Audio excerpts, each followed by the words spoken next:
ప్రయాగ మహాక్షేత్రంలో కుంభమేళా మహాపర్వం జరుగుతుంది.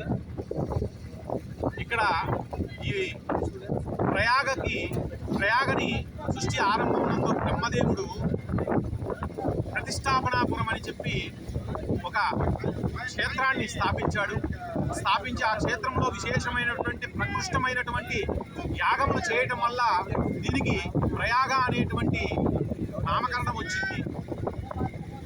ఈ ప్రయాగ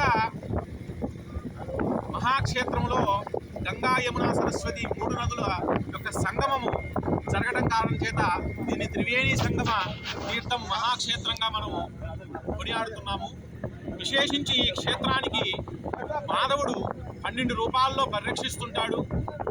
ఈశ్వరుడు అక్షయవట స్వరూపంలో ఈ క్షేత్రమునందు అక్షయ వటవృక్ష స్వరూపంలో విరాజమానమై ఉన్నాడు.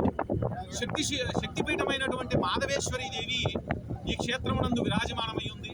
ఈ విధముగా బ్రహ్మ విష్ణు మహేశ్వరులు శక్తి స్వరూపుడైనటువంటి అమ్మవారి యొక్క స్పర్శతోటి విరాజమానమవుతున్నటువంటి ఈ త్రివేణి సంగమ ప్రయాగ మహాక్షేత్రంలో ప్రతి 12 సంవత్సరాలకు ఒకసారి కుంభమేళా మహోత్సవం జరుగుతుంది. ఈ కుంభమేళా మహోత్సవము క్షీరసాగర్ మఠంలో నుంచి వచ్చినటువంటి అమృత కలశంలోని అమృత బిందువులు ఈ క్షేత్రంలో పడిన కారణం చేత ఇక్కడ ఈ క్షేత్రంలో ఉన్నటువంటి తీర్థానికి ఆ కుంభమేళా పర్వం జరిగేటువంటి ఆ కాలమునందు అమృతత్వం ఆపాదించబడుతుంది. అందువల్ల ఇక్కడ స్నానము అమృత స్నానం అవుతుంది. జీవుడు ఈ కుంభమేళా సమయంలో ప్రయాగ మహాక్షేత్రంలో త్రివేణి సంగమంలో అమృత స్నానాన్ని ఆచరించినట్లయితే ఆ జీవుడుకి శాశ్వతమైనటువంటి పరబ్రహ్మాన్ని పొందేటువంటి ఒక వేకి ఇతను అర్హుడు, అంటే అర్హతని సాధించిన వాడవుతాడు. అంటే జీవుడికి ఈ అమృత స్నానం చేయటం వల్ల ఆ అమృత స్థితిని పొందటం వల్ల ఆ జీవుడు శాశ్వతమైనటువంటి పరబ్రహ్మం వైపు ప్రయాణిస్తాడు. ఇక ఆ జీవుడు అధోగతి పాలు కాడు. అందువల్ల